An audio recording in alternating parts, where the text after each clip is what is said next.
Bonjour, nous allons dans cette vidéo essayer de repasser une veste. Je dis bien essayer parce que c'est un travail difficile, c'est un travail long, c'est un travail un peu fastidieux.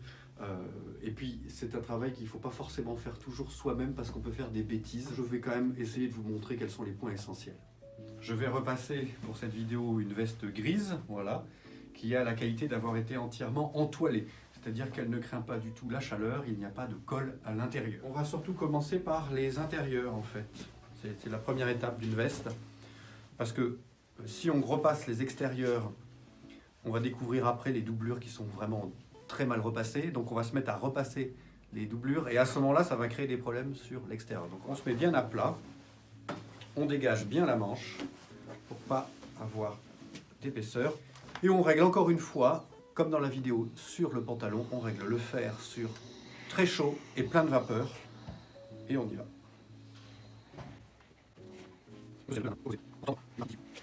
Il est normal que la doublure soit plus grande que le corps. Donc il est normal que quand là je pousse, il est normal que j'ai un godet. Il est normal que la doublure soit plus longue que le tissu extérieur. C'est cela pour éviter que ça tire sur le devant en fait. Donc voilà, une fois qu'on a un petit peu étudié la doublure, on peut s'arrêter là. Pareil pour le dos, on met bien à plat. On sort les manches. Voilà, c'est comme ça qu'on travaille bien. Au milieu dos, il y a un vrai pli. Voilà, il y a un vrai repli qu'on va essayer de reconstituer. Voilà, c'est un soufflet en fait. Pareil, on trouve un soufflet en bas de la veste. Et toujours le même conseil, quand on vient de repasser quelque chose, on le laisse refroidir. Voilà. Après avoir fait la doublure, nous allons procéder jusqu'au devant en fait. Donc on va faire d'abord la doublure, ensuite les manches, ensuite le dos et enfin on va finir par les devants. Faire les manches, je vais avoir besoin d'une jeannette. C'est presque obligatoire là. Et elle permet en fait d'enfiler la manche, voilà, d'un sens ou de l'autre.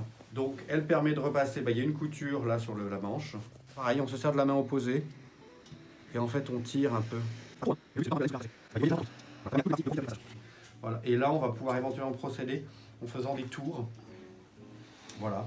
Alors une manche c'est rarement très froissée, mais en général c'est un peu le coin du coude là, puisqu'on fait ce mouvement là. Donc c'est cette couture là qui s'appelle le composé de saignée. Le composé de saignée en 3 mots. Voilà, donc c'est souvent cette couture qui est un peu froissée. Et ce qu'on peut faire quand la manche est encore un petit peu chaude, un peu pleine de vapeur, comme font les tailleurs, on met la main comme ça dans l'épaulette et on tire la manche un peu là vers le bas.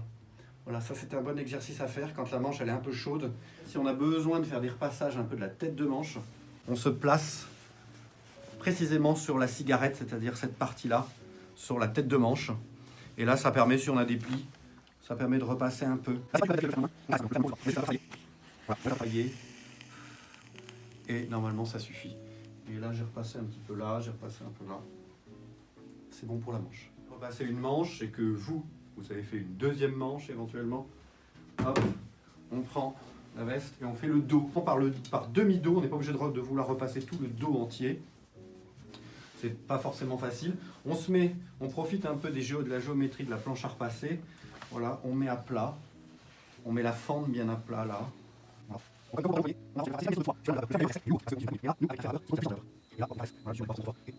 Et vous voyez, je vais pas essayer de là on est sous les selles.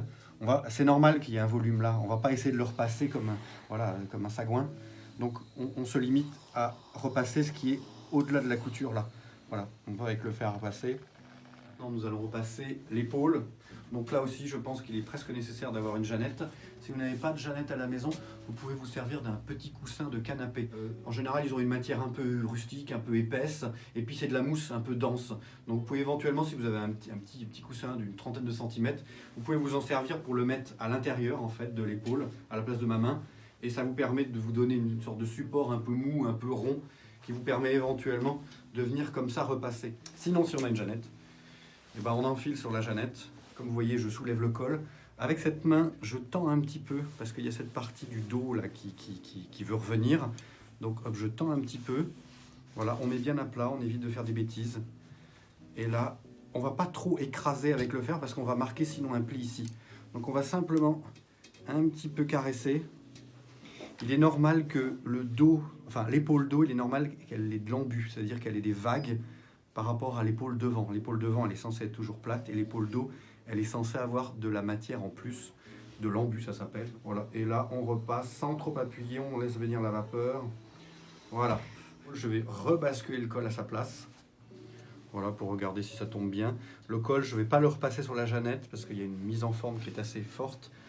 On va se servir vraiment de la forme de cette table à repasser. Mais évidemment, un col, ça a toujours une forme, donc c'est plutôt difficile à repasser.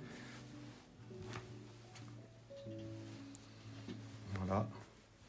Et là, on peut le faire en 2 temps, en fait. On peut éventuellement faire le pli du col comme ça, vous voyez. Je bascule d'un côté. Et ensuite, hop, je bascule de l'autre. Il faut essayer de trouver la géométrie du col. Il faut la respecter, en tout cas, cette géométrie. Le but étant de ne pas écraser. Voilà, maintenant nous avons essayé de repasser l'épaule, nous avons essayé de repasser le col. Le col, on peut éventuellement le parfaire aussi si on a besoin. C'est-à-dire, on se met comme ça. On peut se mettre à plat. Voilà, on peut le faire sur l'envers d'abord. Évidemment, c'est plus facile. De droite à gauche. Voilà. On repasse non pas le bas de col, mais le haut de col. Voilà. On fait un peu ça sur l'envers. Ça permet déjà de faire des choses un peu. Et ensuite, on rebascule. Et on regarde ce que ça donne. Et là, on peut procéder éventuellement par partie. Hop. Voilà. La moitié et puis l'autre moitié. On met à plat. Voilà. On laisse refroidir. Et puis, on la reprend. Maintenant, il nous reste la pièce de résistance. C'est le repassage du devant. Donc là encore, on se sert de la géométrie de la planche à repasser. Là, on met le devant bien à plat.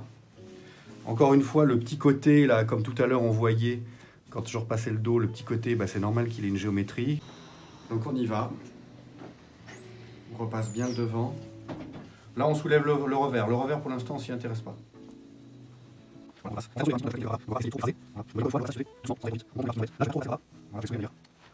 Là, vous voyez ce que j'ai fait, j'ai laissé la fente aller vers le bas. Parce que la fente, là, en fait, si je mets à plat, je vais avoir un problème. Parce que la doublure dessous, je vous ai dit tout à l'heure, la doublure, elle est plus grande. Donc, je vais créer un faux pli de la doublure. Donc, je préfère laisser ça descendre pour que la doublure, en fait, ait son aisance. Vous voyez, là, on la voit bien, qu'elle aille au bout, là. Là, j'ai fait le bas de la veste. Pour le haut de la veste, on va essayer de trouver une position idéale. Voilà, parce qu'on a fait le bas, maintenant on va faire le haut. Donc là, je me sers encore de la table à repasser. Je vais repasser la poche poitrine et l'épaule. Voilà. Maintenant, on va faire un tout petit reback en arrière sur la parmenture. Ça ne gâte rien ici, donc on est bon. Le revers, on va le faire du côté logique du revers, enfin d'une certaine manière. Donc c'est là, l'endroit du revers, c'est en fait l'intérieur de la veste. Voilà. Là, on fait attention, on a un godet qui est normal, qui est l'aisance qui permet de basculer le revers. Voilà, donc je ne vais pas repasser ce godet, je le contourne. Par contre, je repasse le col et le revers ensemble. Voilà. Là, on passe le temps, on va basculer la Voilà. Et nous allons maintenant faire le travail final de la bascule du revers, parce qu'on l'a repassé à plat. Un revers, ça se repasse environ entre la moitié et le tiers haut. On ne le repasse pas jusqu'en bas. Ça, c'est la caractéristique d'une veste de prêt-à-porter. Elle est repassée tout le long. Ça, c'est très moche. Voilà, enfin du mauvais prêt-à-porter, pardon. Chez un tailleur, on aime bien qu'il y ait du roulant. Donc, tac, voilà. Le roulant, il est là. Et moi, je vais repasser le haut, le premier tiers, voilà. Là, je peux laisser un peu le faire. Quelques secondes, là, calculer. Ça fait 5 secondes probablement, 5-6 secondes. Le but, c'est de bien casser. Ça s'appelle casser le revers, voilà. Là, on voit, c'est très net. On laisse refroidir. Là, on a de la netteté. Et à partir de là, ça roule. C'est comme ça qu'on obtient le roulant. Donc là, on est arrivé au bout du repassage de cette veste. On a repassé le devant, la manche, le demi-dos, un peu les doublures. On a essayé de bien faire, mais c'est du travail, comme vous voyez. Donc, vous pouvez vous y amuser, mais faites très attention. Et en tout cas, l'impératif, c'est de laisser refroidir quand vous avez chauffé la laine, chauffé votre veste, vous la laissez refroidir pour ne surtout pas avoir toutes les coutures qui vont se mettre à gonfler. Il y a aussi un petit truc qui aide beaucoup, c'est la petite surpiqûre. Pourquoi est-ce qu'on la fait? C'est parce qu'elle permet d'avoir un bord toujours bien net, alors qu'un devant non surpiqué va avoir tendance à gonfler et être plus imparfait. Voilà, en tout cas, travaillez bien.